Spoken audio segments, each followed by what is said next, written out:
Our design standards, we're gonna comply with the FDOT design standards, but for our testing, in terms of the geotechnical aspect, the testing, the compaction, the density test, we'll follow the AASHTO standards. In terms of the geotechnical construction, it's gonna be divided in three phases: the embankment, regular excavation, and the subsoil. For certain soils that even once modified don't meet the criteria for the roadbed, some of it can be used in the embankment, depending on if they meet the criteria to reduce costs and disposal costs. The topography in Florida is mainly flat, but we're talking about a 14-mile alignment, potentially 1920 when you all consider the interchanges and the roads we have to extend. So the quantity of soil can become significant over 20 miles. So even though we don't have significant changes in elevation, we are going to employ the cut and fill method and cut higher elevation areas to fill lower elevation areas, and also reduce the disposal cost by removing and disposing the organic material. We chose a flexible pavement option for the non-elevated areas of our project, just because we thought the financial impact would be lower. Since the PPM suggested a two-lane road, we didn't think it was feasible to do a whole 14-mile section of elevated road. So for the non-elevated, we chose a flexible pavement. And this is a typical structure for a pavement design. You have your stabilized subgrade, typical 12 inches. But if more organic material is encountered, for the subgrade, which would be under this, it could be lime treated or cement treated and injected to build a stronger base, and we agreed that it was still significantly lower cost than to elevate a whole section of alignment. Here you have your typical 8-inch base lime rock, which supports the asphalt structure on top. That's going to be compacted to support it. The 4-inch structural cores, typical. It varies depending on the grade of the asphalt. That's actually what supports the loads from the vehicles. And the friction cores basically is just the contact surface between the vehicle and the road. Here's some more detailed flexible pavement structure that we opted for. For the subgrade, as I mentioned, the FDOT has certain standards, Index 500, that denominate, depending on what type of soil you encounter, what quantity of soil has to be removed.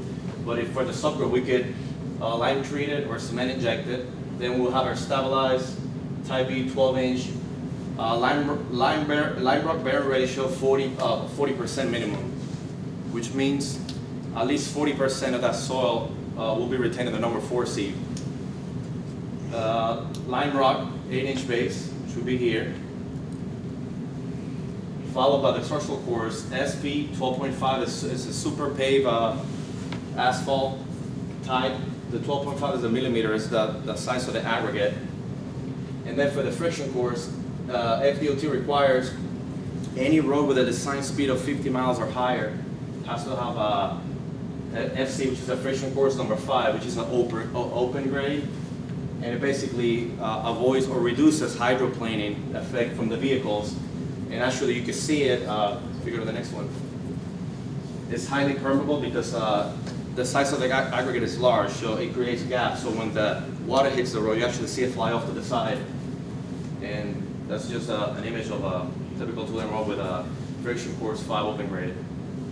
Here's a close-up of it. You can see the aggregate is pretty large, and the water permeates through it. It helps with the storm runoff management for anything over 50 miles. That basically summarizes our flexible pavement option that we decided to choose. And Chris will now discuss the construction management aspects and the logistics of the project. Again, I'm Fritz Fenelis, the construction engineer of the project, and I will briefly go over the quality control plan, the work zone safety plan that we developed for the project, the total cost, and the total duration of the project. As engineers, we've always learned that one of our main priorities is always safety. So we want to make sure that we maintain a safe work zone on the construction side, not just for the workers, but as well for the drivers. And however, because the location of the project is so far out west, it's going to be very easy to maintain the traffic because it's not too heavy. But in order to achieve the safe in order to achieve our goal, we have developed a temporary traffic control plan in order to maintain a safe flow of traffic on the construction site. One of the roads that will be mostly impacted by the construction process is Com Avenue. Com Avenue runs parallel to the construction site, so we will have access point on Com Avenue. And therefore, we will make sure that we install the proper sign and proper traffic control device in order to warn the drivers about the construction ahead. And second, we want to make sure that everybody in the construction is well trained about the safety requirement of the work zone area. In order to have a construction process that is done according to requirement and specification, we also created a quality control plan, which includes proper training of the staff, frequent supervision, frequent review of the completed activities, and the most important of all, we want to make sure that we put on record the whole process of the project. If there is any change, any recommendation, we want to make sure that we document all of this process for future references. So the construction staff will perform analysis and evaluation of the structural procedures. They will also ensure that the proper field tests and proper laboratory tests are performed for the materials. And also we will ensure that the construction activities comply with environmental requirements. And based on our experience from other projects that we built, and also using our judgment, we were able to compute the total cost of the project, which we divided into categories. The first category is the construction cost, which includes the materials, the equipment, the right-of-way, the maintenance of traffic, mobilization, etc. And as you can see, we were able to compute the construction cost of the project, which is about $500 million. And then this is the element that we include for the construction cost of the project. We have the surveying cost, the base, asphalt, friction cost, and we also include the bridges element. And then we have lighting, landscaping, toll plaza, maintenance of traffic, mobilization, labor, and right-of-way. And the second category of the total cost is the life cycle cost analysis, which include not only just the construction cost of the project, but as well maintenance that will be performed over the life cycle of the road. And also we include inflation and user cost. And then the values that we computed for the total life cycle cost analysis is about $650 million. And this is a summary of the schedule that we computed using Microsoft project. And the schedule is very important for the pre-construction planning of the project, because the more accurate the schedule is, the more profitable the project will be. And Victory Engineering is known for delivering project on time.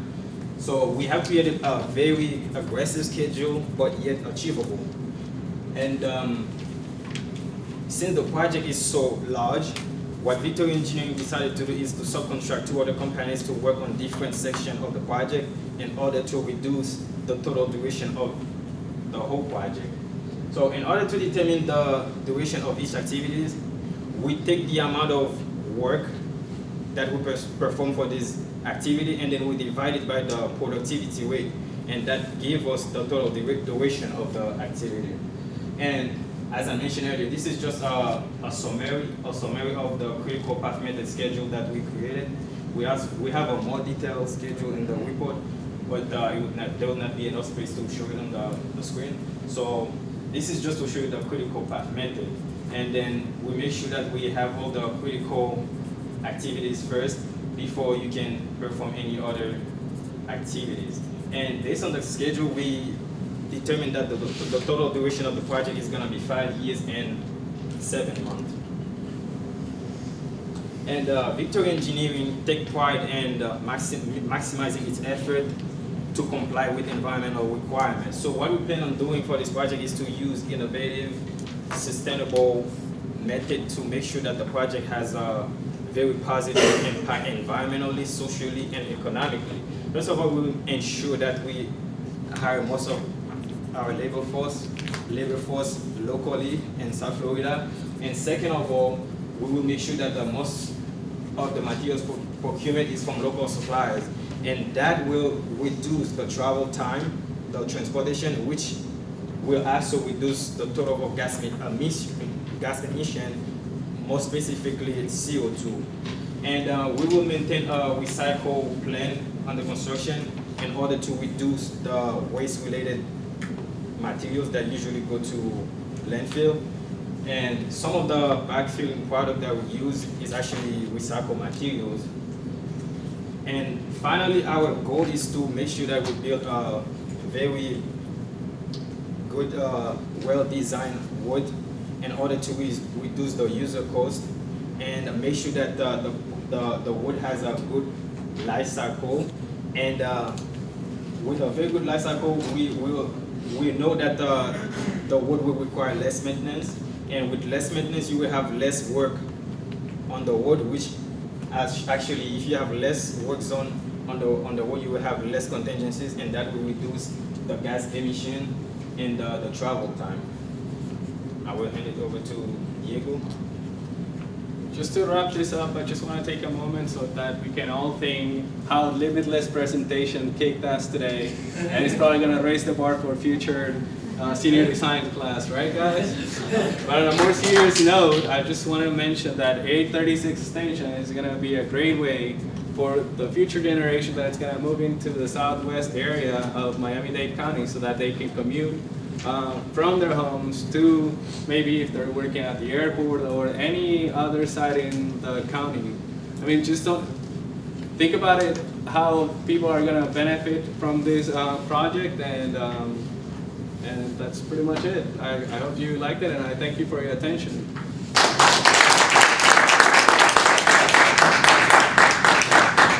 That means MBX gets to add more tools. Yes.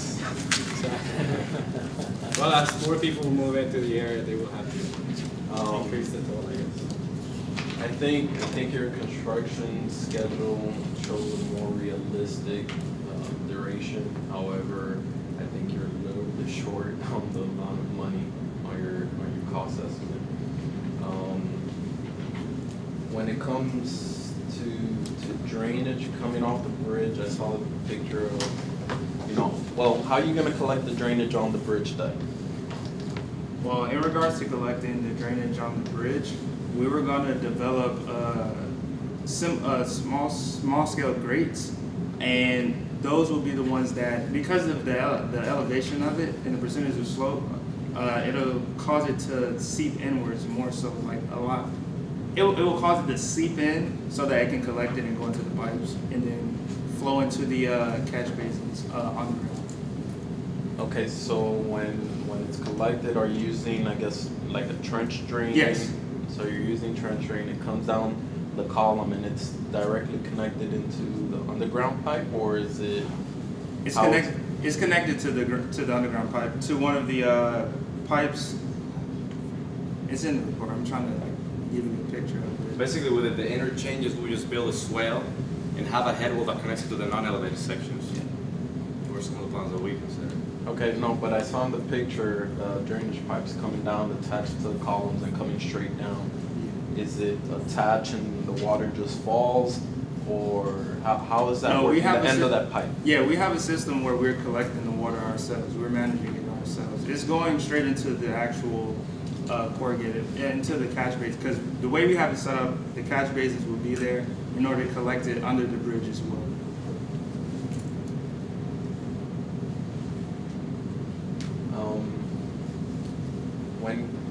During construction, especially during construction of, I guess, the segmental bridges, where do you find the max moments are experienced during construction, and how do you counteract those moments during construction? Well, the post-tension method is going to provide us with the excess strength to counter at the moment. We know that the maximum load moment is going to be on the mid-span of the bridge, and that's how we're thinking of just making it really tight. Well, correct me if I'm wrong, I think the maximum moments are experienced during construction is at the piers. Because as you start adding Right, but your cantilever, right? yeah, it's a balanced cantilever system. So how are you gonna counteract? I would have to get back to you on that. Good answer, but you're answering my question. The way you counteract it as you put one, like you said, it's a balanced cantilever. You attach one segment here. You come on this side to keep the pier centered. You can't just build on one side and the pier starts doing this.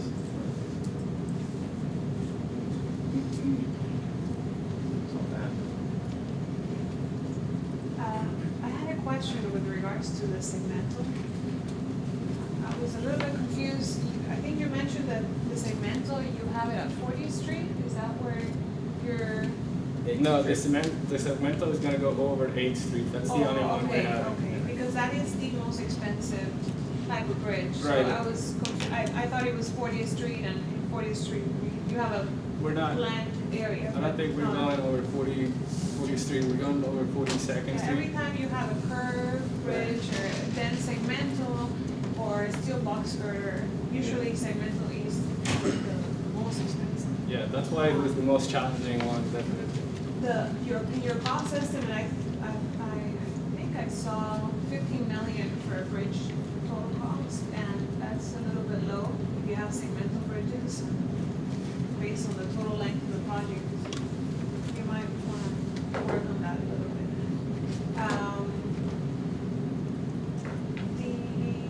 What is the opening year of this project? Oh, The- Basically, the we asked- design year, I'm sorry. The design year, Gonna be You mean the 2030. 2030. Usually, for the actual project, is 2030 is the opening year, and you usually design 20 years ahead of your opening year. So our design year is 2015, the opening year is 2030. Just need to keep it. You went into the slide of the stop inside distance, all that was great, but just, it's the best thing to do before you get into all those details is to show the typical section of the road, the lane width, the shoulder width, and that, I didn't see that there, so for the future, that's really the key. That's where you start the conversation on all the geometrics of the road. And the burial grounds, I think you mentioned, I don't know who Yes. mentioned that, that can actually stop the project, so Yes. that's really important. yes. If we find burial grounds within the study area, we better find a different route. Yes. Just wanted to let you know, because it can actually, There's a reason why we have Miami Circle.